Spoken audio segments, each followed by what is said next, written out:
स्वागत है आपका हमारे YouTube चैनल पर, जहां हम 12th क्लास फिजिक्स को पढ़ रहे हैं। हमने थर्ड चैप्टर को स्टार्ट कर दिया था, जो करंट इलेक्ट्रिसिटी है, जो सेकंड यूनिट में आता है, उसको हम स्टडी कर रहे हैं। आज हमारा थर्ड लेक्चर है, तो उसमें आज हम ड्रिफ्ट वेलोसिटी और रिलैक्सेशन टाइम्स के कॉन्सेप्ट को पढ़ेंगे। देखते हैं। Drift velocity and relaxation time.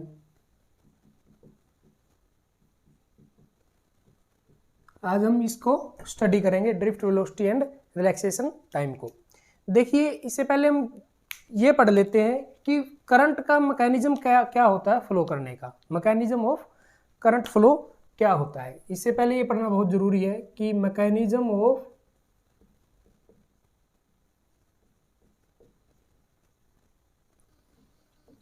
Current flow. Okay, late us से कोई वायर है। वायर क्या होती है? कंडक्टर होती है ना। Let us say this is a wire through which current is flowing. First, पहले क्या है, जब इसमें वोल्टेज हम अप्लाई नहीं करते, ये कंडक्टर है, पता है कंडक्टर में इलेक्ट्रॉन्स क्या होते हैं? फ्री स्टेट में होते हैं। इसके अंदर जो इलेक्ट्रॉन है फ्री टू मूव है, और क्या होगे? वो रैंडम मोशन में होगे। किसी का मोशन कहीं होगा, ये कहीं, ये जो इलेक्ट्रॉन है अपने रैंडम मोशन में होगे, क्योंकि ये क्या है? कंडक्टर है। कंडक्टर के अंदर इलेक्ट्रॉन क्या करते हैं? फ्री टू मूव होते हैं। फ्री टू मूव होते हैं, इनका रैंडम मोशन होगा, रैंडम मोशन होगा। लेकिन अगर मैं वोल्टेज अप्लाई कर दूं इस कंडक्टर के थ्रू, क्या कर दूं? एक वोल्टेज अप्लाई कर दूं। लेट अस से इस कंडीशन में क्या होगा? क्योंकि हमने वोल्टेज अप्लाई नहीं की, तो जो करंट होगा वो हमारा क्या होगा? जीरो। करंट फ्लो होगा वो जीरो होगा। अगर मैं वोल्टेज अप्लाई कर दूं इसमें, let us say this wire connected to a battery, एक बैटरी के साथ हमने कनेक्ट कर दिया वायर को, और स्विच क्या कर दिया? ऑन। स्विच को हमने ऑन कर दिया। जो हमारे इलेक्ट्रॉन होंगे वो क्या, एक डिफाइंड मोशन में आ जाएंगे। अगर मैंने स्विच ऑन कर दिया तो इलेक्ट्रॉन क्या आ जाएंगे? डिफाइंड डायरेक्शन में क्या करने लगेंगे? मूव करने लगेंगे ऐसे। पहले तो ये रैंडमली मूव कर रहे थे, अब क्या करेंगे? एक डिफाइंड डायरेक्शन में क्या करने लग गए? ये मूव करना स्टार्ट कर देंगे इलेक्ट्रॉन हमारे। ऐसे करंट फ्लो करेगा। ओके, तो ये जब मूव करना स्टार्ट करेंगे तो मतलब इसमें क्या होगा? फ्लो ऑफ करंट होगा। तो यहाँ आई एन है जो, वो जीरो के इक्वल नहीं होगा। आई एन क्या होगा? वो जीरो के इक्वल नहीं होगा। ओके, यहीं से क्या कंसेप्ट आया? ड्रिफ्ट वेलोसिटी और रिलैक्सेशन टाइम का। ड्रिफ्ट वेलोसिटी और रिलैक्सेशन टाइम का सबसे पहले पढ़ लेते हैं हम, ड्रिफ्ट होता क्या है।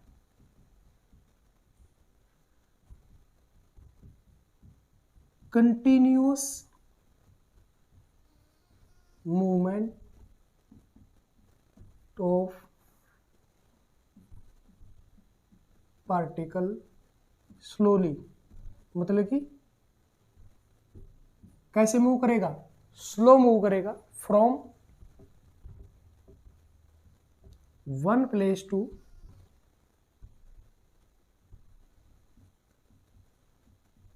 अनदर।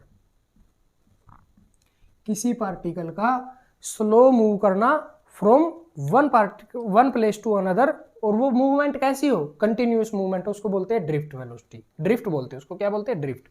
अब ये इलेक्ट्रॉन भी तो कंटिन्यूसली मूव कर रहे हैं one place to another place, और क्या स्लोली मूव करेंगे। इसको क्या बोलते हैं? इसी को, इसलिए इनकी वेलोसिटी को माना गया कि इसकी वेलोसिटी को बोलते हैं ड्रिफ्ट वेलोसिटी। इसकी वेलोसिटी को क्या बोलते हैं? Drift velocity. तो और ये ड्रिफ्ट वेलोसिटी क्या होती है? It is velocity of charged particle. Charge particle क्यों बोला? क्योंकि हमने पहले क्या किया, वोल्टेज को अप्लाई किया, तो ये चार्ज पार्टिकल बन गए जो electron. It is velocity of A charge particle with which it drifts towards opposite terminal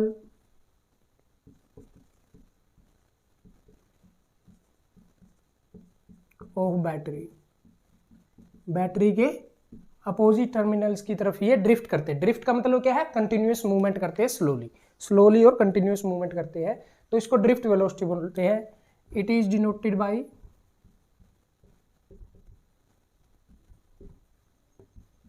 VD से इसको डिनोट करते हैं। तो ड्रिफ्ट वेलोसिटी होती क्या है? वेलोसिटी किसकी? चार्ज पार्टिकल की, with which it drift towards opposite terminals of battery. Battery के अपोजिट टर्मिनल्स की तरफ क्या करते हैं? ये ड्रिफ्ट करते हैं, उसको बोलते हैं ड्रिफ्ट वेलोसिटी। दूसरा आया था हमारा वर्ड रिलैक्सेशन टाइम।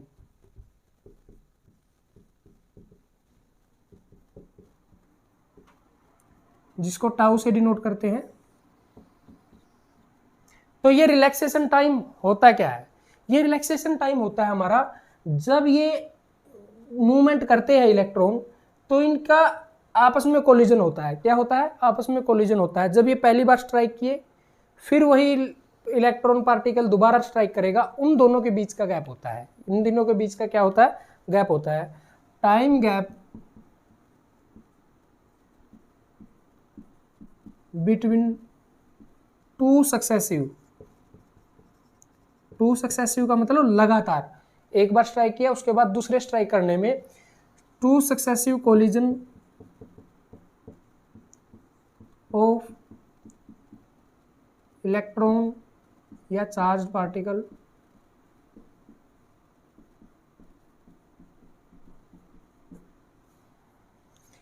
उनके बीच का time gap, two successive collision के बीच का टाइम गैप को क्या बोलते हैं हम? Relaxation time. उसको क्या बोलते हैं? रिलैक्सेशन टाइम बोलते हैं। ये है हमारी definition drift and relaxation time की डेफिनेशन है। ड्रिफ्ट वेलोसिटी को क्या बोलते हैं? वीडी से, और रिलैक्सेशन टाइम को टाउ से हम डिनोट करते हैं। अब हम देखेंगे कि इनके बीच में रिलेशन क्या बनेगा। ओके, इन दोनों के बीच में रिलेशन देखेंगे हम। देखिए,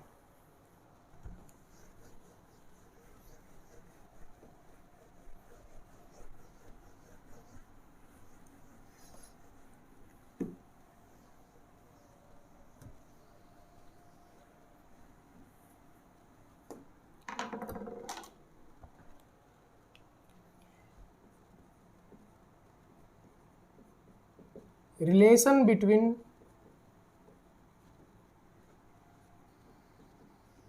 drift velocity and relaxation time।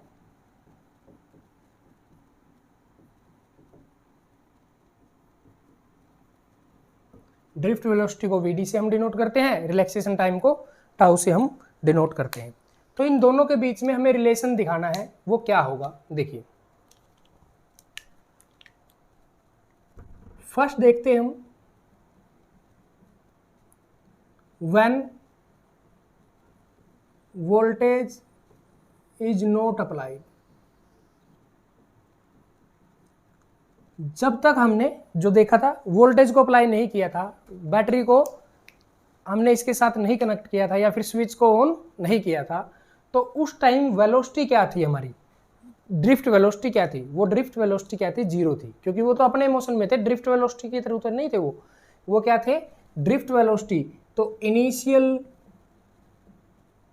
Velocity, जो नेट इनिशियल वेलोसिटी आई हमारी, क्योंकि वो रैंडम मोशन में आके वो कनेक्ट हो गई, वो अपने आप में क्या हो गई थी? कैंसल आउट हो गई थी। तो initial velocity u n net थी जो, वो क्या आई थी हमारी? जीरो आई थी। यू एन क्या आई थी? जीरो आई थी। तो इनिशियल वेलोसिटी नेट है जो बिफोर अप्लाइंग वोल्टेज क्या होगी? जीरो होगी। सेकंड हमारा केस क्या है? When voltage applied. जब हमने वोल्टेज को क्या कर दिया था, अप्लाई कर दिया था, तो तब नेट वेलोसिटी क्या आई, नेट वेलोसिटी आई हमारी जो इनिशियल वेलोसिटी थी un प्लस at। ये क्या होती है, फर्स्ट इक्वेशन ऑफ मोशन होती है। फर्स्ट इक्वेशन ऑफ मोशन होती है ना, final velocity is equal to initial velocity plus a into T. अब जो ये vn आई होगी, जो फाइनल वेलोसिटी आई होगी, वही तो क्या आई होगी, ड्रिफ्ट वेलोसिटी। तो vn को हम क्या लिख सकते हैं, vd लिख सकते हैं। un क्या है हमारा, 0 है, प्लस a इंटू टी क्या है, टाइम बिटवीन टू कोलिजन, दो कोलिजन के बीच का टाइम है, तो इसको क्या लिख सकते हैं, टाउ। तो यहाँ से अगर मैं vd बोलूँ तो वो क्या आया, a टाउ आया, क्या आया, a इंटू टाउ। ये हमारा फर्स्ट इक्वेशन है। अब देखिए, अगर मैं बोलूँ फोर्स होता है जो हमारा फोर्स F, वो किसके इक्वल होता है, मास इंटू एक्सेलरेशन के, मास इंटू एक्सेलरेशन के इक्वल होता है। और जो हमारा E होता है electric field, force per unit क्या होता है, charge, force per unit charge होता है। तो यहाँ से अगर मैं फोर्स निकालूँ तो वो किसके इक्वल आया, E इंटू क्यू के, E इंटू क्यू के। तो अगर मैं दोनों इक्वेशन को देखूँ, F is equal to E into Q, F is equal to M into A, तो यहाँ से हम बोल सकते हैं M into A is equal to E into Q. Okay, लेकिन चार्ज क्या है, चार्ज जो पार्टिकल मूव कर रहा है, जो चार्ज, उसका चार्ज होगा, वो कौन सा मूव कर रहा है, पार्टिकल ई। एक ही पार्टिकल की स्टडी कर रहे हैं ना हम, तो उस पार्टिकल का चार्ज कितना होगा एक इलेक्ट्रॉन पे, माइनस ई। तो माइनस ई इलेक्ट्रॉन पे माइनस ई चार्ज होता, तो m इंटू ए क्या होगा, e इंटू माइनस ई, क्योंकि चार्ज कितना होगा, एक पार्टिकल पे चार्ज होगा वो। तो यहां से देखिए, अगर मैं बोलूं एम ए किसके इक्वल आया, माइनस ई इंटू ई, ये बड़ा माइनस ई इंटू ई। यहां से अगर मैं ए निकालूं तो वो क्या आया, minus E into E by M. ये क्या आया हमारा, ए आ गया हमारा एक्सेलरेशन। तो इसको मैं क्या ले लेता हूँ, 2 ले लेता हूँ। From equation 1 and 2, from equation 1 and 2, 1 और 2 है, उन दोनों से देखेंगे vd क्या होगा, as it is equal to A की जगह क्या लिखेंगे हम, minus E by M into tau, इसको क्या लिखेंगे, इंटू टाउ। ये क्या रिलेशन आया हमारा, ड्रिफ्ट वेलोसिटी और रिलैक्सेशन टाइम के बीच में हमारा रिलेशन आ गया। ड्रिफ्ट वेलोसिटी और रिलैक्सेशन टाइम के बीच में रिलेशन क्या आया, vd into vd is equal to minus E into T by M, E into T by tau by M, जो टाउ क्या है, टाउ हमारा रिलैक्सेशन टाइम है, vd क्या है, ड्रिफ्ट वेलोसिटी है। ओके, ये हमारा रिलेशन आया है between drift velocity and relaxation time में। अब हम देखते हैं relation between current and drift velocity.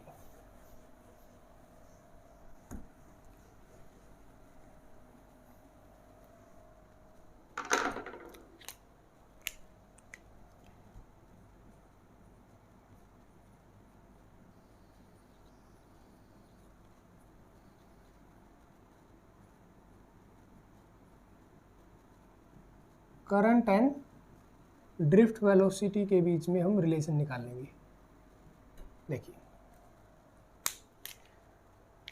Late us से एक वायर है, वायर के थ्रू क्या कर रहा है, दिस इज ए वायर,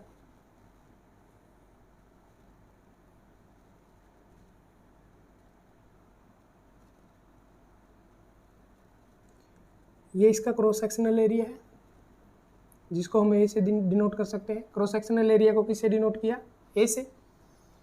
यहां से करंट फ्लो कर रहा है इस तरीके से। अगर मैं इसकी लेंथ लूं, लेट अस से length of this wire is L, और क्रॉस सेक्शनल एरिया क्या है, ए है। क्रॉस सेक्शनल एरिया क्या है, ए है। तो अगर मैं बोलूं एन जो है, N number of electrons per unit area है, पर यूनिट वॉल्यूम। जो इसकी यूनिट वॉल्यूम में से एन क्या है, नंबर ऑफ इलेक्ट्रॉन पास कर रहे हैं। तो टोटल नंबर ऑफ इलेक्ट्रॉन्स कितने हो गए जो पर यूनिट वॉल्यूम में से एन पास कर रहे हैं इनटू वॉल्यूम, टोटल वॉल्यूम में से आ जाएंगे। तो एन इंटू वॉल्यूम क्या है, area into length A L. Total number of electron कितने हुए, यहां से अगर मैं बोलूं तो N A L total number of electron pass कर रहे हैं इस वायर के थ्रू। अगर मैं बोलूं टोटल चार्ज कितना होगा, टोटल चार्ज कितना होगा, तो टोटल चार्ज जो हमारा होगा, total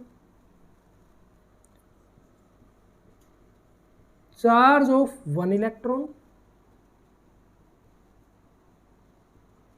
into total number of electron. एक इलेक्ट्रॉन पे कितना चार्ज है और कितने इलेक्ट्रॉन इसके थ्रू फ्लो कर रहे हैं, तो वो क्या आ जाएगा, टोटल चार्ज आ जाएगा हमारा, क्यू हो जाएगा हमारा। चार्ज ऑफ वन इलेक्ट्रॉन पता है हमें माइनस ही होता है, एक इलेक्ट्रॉन पे चार्ज माइनस ही होता है, into total number of electron क्या निकाले हमने, एन ए एल। तो ये क्या आया, टोटल चार्ज। क्यू क्या आया हमारा, टोटल चार्ज आ गया। अब देखिए यहां से हमें निकालना करंट के बीच में रिलेशन। तो हमें पता है कि करंट क्या होता है, चार्ज पर यूनिट टाइम क्या होता है, करंट, जो हम पहले पढ़ चुके हैं। चार्ज पर यूनिट टाइम क्या होता है, करंट होता है। तो करंट क्या निकलेगा यहाँ से, I is equal to total charge क्या है, minus E N A L by T, minus E N A L by T. और यहाँ से अगर मैं निकालूँ ई एन ए और ये एल बाई टी को अलग से लूँ तो ये क्या है, लेंथ अपॉन टाइम। ये क्या है, लेंथ अपॉन टाइम क्या होता है, डिस्टेंस अपॉन टाइम क्या होता है, वेलोसिटी। और वेलोसिटी किसकी है, इलेक्ट्रॉन की, तो उस वेलोसिटी को क्या लिखेंगे, वी डी। तो ये क्या आएगा, minus E N A V D is equal to I, E N A V D is equal to I. ये क्या है हमारा relation between current and V D. अब देखिए इसमें क्या है, इलेक्ट्रॉन का चार्ज ई कांस्टेंट है, नंबर ऑफ इलेक्ट्रॉन थ्रो है, वायर कांस्टेंट है, एरिया ऑफ वायर कांस्टेंट है। मतलब कि ये भी क्या है, कांस्टेंट है, ये भी क्या है, कांस्टेंट है, और ए भी क्या है, कांस्टेंट है। देयरफॉर ई एन ए तीनों के तीनों कांस्टेंट है ना, इलेक्ट्रॉन का चार्ज भी कांस्टेंट होगा, नंबर ऑफ इलेक्ट्रॉन वायर में कितने फ्लो कर रहे होंगे वो भी कांस्टेंट होगा, एरिया ऑफ वायर वो भी कांस्टेंट होगा गिवन। तो आई क्या है, डायरेक्टली प्रोपोर्शनल होगा वीडी के। आई क्या होगा, डायरेक्टली प्रोपोर्शनल होगा वीडी के। मतलब वीडी जितना ज़्यादा होगा उतना ही ज़्यादा क्या करेगा, करंट फ्लो करेगा। जितना ज़्यादा वीडी होगा उतना ही ज़्यादा क्या करेगा, करंट फ्लो करेगा। ये है relation between current and drift velocity. मतलब कि ड्रिफ्ट वेलोसिटी जितनी ज़्यादा होगी उतना ही ज़्यादा करंट फ्लो करेगा थ्रू ए वायर। वायर के थ्रू क्या करेगा, उतना ही ज़्यादा करंट फ्लो करेगा। ओके, ये था हमारा concept drift velocity and relaxation time का। उनके बीच में रिलेशन भी हमने बना दी है। तो आज के लिए इतना ही, आगे हम नेक्स्ट लेक्चर में पढ़ेंगे। तब तक के लिए जय हिंद, वंदे मातरम।